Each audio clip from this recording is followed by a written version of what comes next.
திராவிட நாயகன் மாண்புமிகு தமிழ்நாடு முதலமைச்சர் அவர்களின் இந்த திராவிட மாடல் ஆட்சி ஒவ்வொரு நாளும் புதிய சாதனைகளை படைத்து வருகிறது.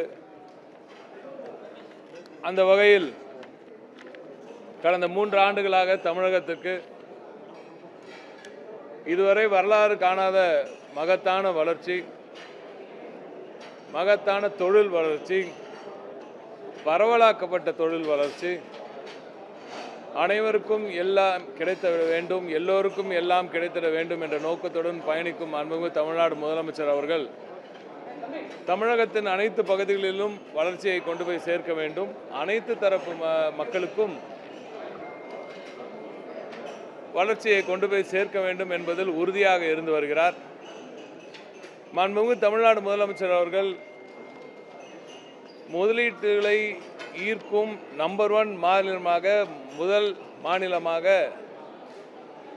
தமிழ்நாட்டை இன்று உருவாக்கி இருக்கிறார். ஆகையால் தான் இந்திய அளவில் வெளிநாட்டு முதலீடுகள் வரும்பொழுது முதலீட்டாளர்கள் வந்து தட்டும் முதல் கதவாக மாண்புமிகு தமிழ்நாடு முதலமைச்சர் திராவிட நாயகன் மாண்புமிகு திரு மு.க. ஸ்டாலின் அவர்களின் இந்த முதலமைச்சர் அவர்களின் இந்த கதவாக அது இருக்கிறது. இங்கே முதலீட்டாளர்கள் வந்து குவியும் பொழுது அவர்கள் வந்து இங்கே தமிழகத்தின் உட்கட்டமைப்பு வசதிகளை பார்க்கிறார்கள். இங்கே மாண்புமிகு நமது முதலமைச்சர் அவர்கள் ஒவ்வொரு பகுதிக்கும் வளர்ச்சியை கொண்டு போய் சேர்த்திருப்பதை அவர்கள் பார்க்கிறார்கள். தொழிலுக்கு ஏதுவான ஒரு சூழல் இருப்பதையும், அற்புதமான டேலண்டட் யங்ஸ்டர், அதாவது திறன் மேம்பாட்டில் மாண்புமிகு முதலமைச்சர் அவர்கள் எடுத்திருக்கும் அந்த முன்னெடுப்பார்களையும், குறிப்பாக நம்ம நான் முதல்வன் திட்டம் போன்ற அற்புதமான திட்டங்களையும் ஒவ்வொரு நாளும் அதற்கு வலு சேர்த்து கொண்டிருக்கும் முதலமைச்சர் அவர்களின் பணிகளையும் முதலீட்டாளர்கள் பார்க்கிறார்கள். எனவே முதலீட்டாளர்கள் இங்கே வரும்பொழுது அவர்களுக்கு தேவையான சூழல், தேவையான உட்கட்டமைப்பு வசதி, அதை தாண்டி அவர்களோட முதலீடுகள் அவர்களுக்கு பெரும் லாபத்தை ஈட்டும் அளவிற்கு செயல்படும் தொழிலாளர்கள் கிடைக்கும் ஒரே மாநிலமாக மாண்புமிகு முதலமைச்சர் அவர்கள் கட்டி காக்கும் இந்த தமிழ்நாடு இன்று திகழ்கிறது. அதிலும் குறிப்பாக இந்திய அளவில் பெண்களுக்கான ஒரு அற்புதமான, பாதுகாப்பான, மிகப்பெரிய முன்னேற்றம் கண்ட ஒரு மாநிலமாக, அவர்களுக்கு ஈக்குவல் ஆப்பர்ச்சுனிட்டிஸ் கொடுக்கும் ஒரு மகத்தான மாநிலமாக இன்று தமிழகத்தை வளர்த்தெடுத்திருக்கிறார் மாண்புமிகு தமிழ்நாடு முதலமைச்சர் அவர்கள்.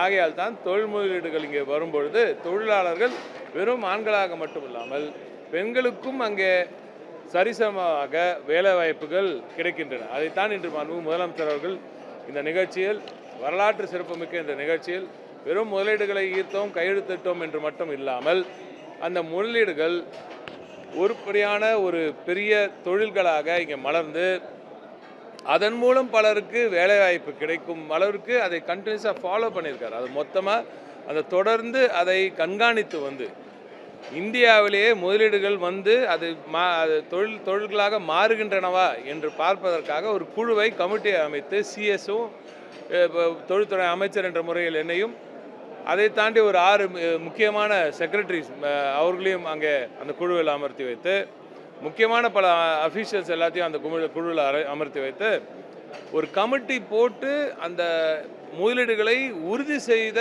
ஒரே முதல்வராக இன்று நமது திராவிட நாயகன் மாண்புமிகு தமிழ்நாடு முதலமைச்சர் அவர்கள் திகழ்கிறார். ஆகையால் தான் சென்ற ஆட்சி காலத்திலெல்லாம் நான் குறை சொல்வதை போல நீங்கள் நினைக்க வேண்டாம், அதை செய்ய தவறிவிட்டார்கள்.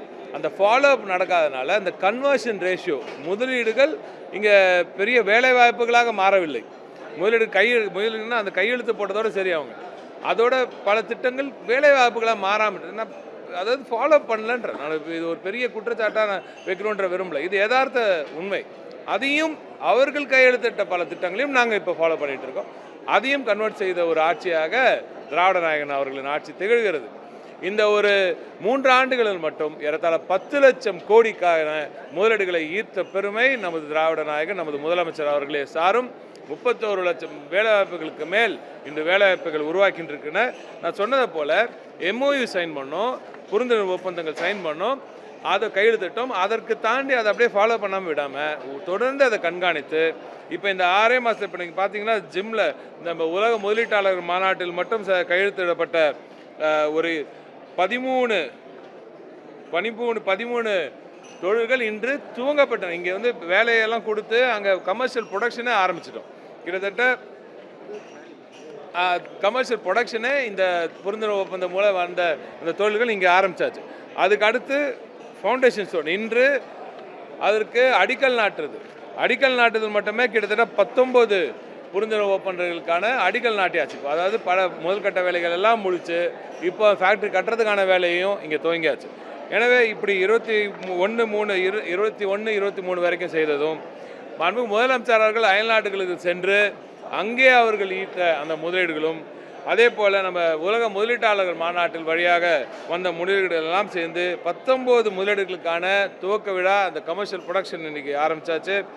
கல்வெட்டு அதாவது அடிக்கல் நாட்டும் அந்த விழா கிட்டத்தட்ட 28 நிறுவனங்களுக்கு ஆக மொத்தம் 68,773 கோடி ரூபாய்க்கான முதலீடுகள் இன்று முழுமையடைந்திருக்கின்றன. அதே போல் 1,06,803 பேருக்கு மேல் வேலைவாய்ப்பும் இங்கே உறுதியாகி இருக்குது.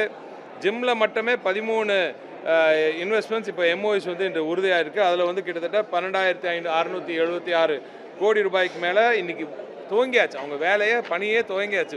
கமர்ஷியல் ப்ரொடக்ஷனே ஆரம்பிச்சிட்டாங்க. வெறும் அடிக்கல் நாட்டுறது மட்டும் சொல்லணும். அடிக்கல் நாட்டுறதையும் சொல்கிறேன்.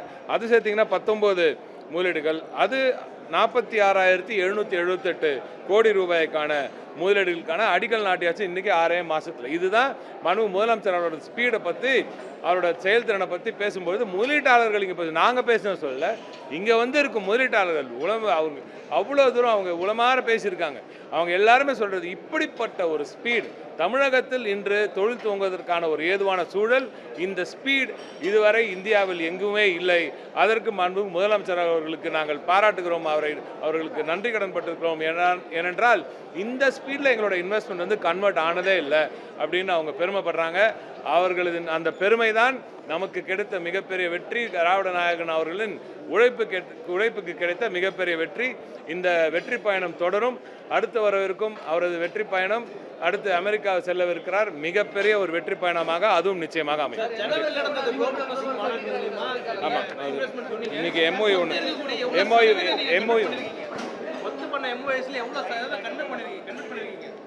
அந்த கன்வர்ஷன் தான் சொல்லிட்டு இருக்கோம். இதுவரை எதிரணியினர் அதாவது முந்தைய ஆட்சியாளர்கள்லாம் கிட்டத்தட்ட 10-15% 20%க்கு மேலே தாண்டது ரொம்ப ரொம்ப அபூர்வம். அந்த கன்வர்ஷன் தான் மாண்புமிகு முதலமைச்சர் அவர்கள் ரொம்ப கவனமாக பார்க்குறாரு. நான் ஏற்கனவே சொல்லியிருக்கேன் உங்ககிட்ட, 30% பண்ணால் பெரிய விஷயம்னு பல பேர் சொன்னாங்க. நீங்கள் 50% பண்ணிவிடுங்க மிகப்பெரிய வெற்றின்னு சொன்னாங்க. இல்லை, நிச்சயமாக 65-70% நிச்சயமாக கன்வெர்ட் பண்ணுவோம். அதை தாண்டி போவதற்காகத்தான் எங்களது நோக்கமாக இருக்கும் என்று நான் சொல்கிறேன். நான் மீண்டும் சொல்கிறேன், இந்த கன்வர்ஷன் ரேஷியோ இதுவரை வரலாறு இல்லாத அளவுக்கு மிகப்பெரிய அளவுக்கு இருக்கும். ஆகையால் தான் சொல்கிறேன், இந்த 6 மாதத்தில் இவ்வளோ பெரிய கன்வர்ஷன் ஆனது இது வரைக்கும் வரலாற்றில் இல்லை. இதை தொடர்ச்சியாக இந்த வருட இறுதியில் ஒரு நல்ல ஒரு நம்பர் உங்களுக்கு சொல்லவிருக்கிறோம். ஏன்னா அது ஃபோக்கஸ்டாக ஒரு டைம் டார்கெட்டடாக போகிறோம், ஒரு டைம் லைன் வச்சுட்டு போகிறோம். இது வெறும் துவக்கம் தான். நீங்கள் நினைப்பதை விட அதிகமான கன்வர்ஷன் ரேட் நிச்சயமாக இருக்கும்.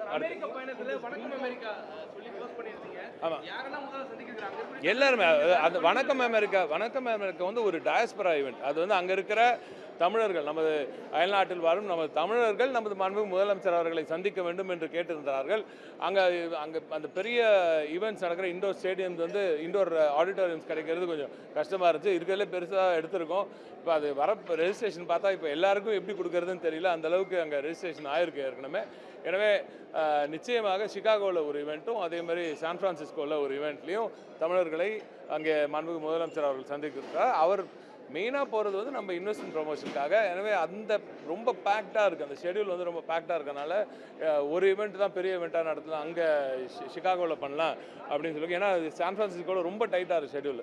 ஸோ அதனால் 2 இடத்துலையுமே நடத்துறது கொஞ்சம் கஷ்டப்பட்டா இருந்தாலும் 31ஆம் தேதி அது ஒரு லாங் வீக்கெண்டாக வருது. ஆனால் 31ஆம் தேதி அங்கே வந்து நம்ம இந்தியன் சிஜி வந்து அவர் ஏற்பாட்டில் அங்கே ஒரு ஈவெண்ட் நடக்குது சான் ஃப்ரான்சிஸ்கோவில். சிகாகோவில் ஒரு ஈவெண்ட் வந்து 7ஆம் தேதி அன்று நடக்குது. Yeah. They've also signed another. This is today's investment. This is an MOU that we've signed today. அவங்க அவர் இங்கிலீஷில் கேட்குறாரு. மாண்புமிகு முதலமைச்சர் அவர்களின் இந்த வெற்றி பயணத்தில் தொடர்ந்து புதிய முதலீடுகளும் இங்கே ஈர்க்கப்படுகிறது. அதில் ஏறத்தாழ 15,000 கோடிக்கு மேலே ஒரு புதிய புரிந்துணர்வு ஒப்பந்தமாக அது இன்னும் ஃபைனலைஸ் ஆகிறதுக்கான இன்னும் இப்போ ஒரு முதற்கட்ட MOU இப்போ நடந்திருக்கு. கிரீன்கோ ஏற்கனவே இங்கே முதலீடுகளை செய்திருக்கிறார்கள், உங்களுக்கு நன்றாக தெரியும். இப்பொழுது அவர்கள் இன்னும் அந்த பம்ப் ஸ்டோரேஜ்லேயும் ஒரு முதலீடுகளை கொண்டு வருவதற்கான பேச்சுவார்த்தை நடந்து கொண்டிருக்கிறது. அதற்கான முதல்கட்ட புரிந்துணர்வு ஒப்பந்தம் இன்று நடைபெற்றது. இதை தாண்டி நான் சொன்னது போல் தமிழகம் கிரீன் ஹைட்ரஜனோட கேபிட்டலாக இன்று திகழ்கிறது. கிரீன் ஹைட்ரஜன் முதல் கிரீன் ஹைட்ரஜன் மாலிக்யூல் இந்தியாவிலேயே தமிழகத்திலிருந்து தான் புறப்பட போகிறது. அதற்கான மிகப்பெரிய ஒரு அடிக்கல் நாட்டு விழா இன்று செம்காப் ஒரு 38,000 கோடி கிட்ட அந்த ஒட்டுமொத்த முதலீடு இன்று சிங்கப்பூரை சார்ந்த அந்த நிறுவனம் ஜப்பான் நாடுக்கும் சிங்கப்பூர் நாட்டுக்கும் நமக்கும் உள்ள ஒரு புரிந்துணர்வு ஒப்பந்தத்தின் வெளிப்பாடாக மகத்தான ஒரு துவக்கம் இன்று அதிலும் நடந்திருக்கிறது. அதுவும் தூத்துக்குடிக்கு சென்றடைந்திருக்கு. அதனால தான் சொல்கிறேன், இன்றைக்கி நீங்கள் MOUs எல்லாம் பார்த்தீங்கன்னா மதுரை, தூத்துக்குடி, கோயம்புத்தூர், சென்னை உள்ளிட்ட அனைத்து பகுதி ஒட்டுமொத்த தமிழகத்திலையும் இன்று அந்த முதலீடுகள் கொண்டு போய் சேர்க்கும் வேலையை இன்று செய்திருக்கிறோம். நன்றி.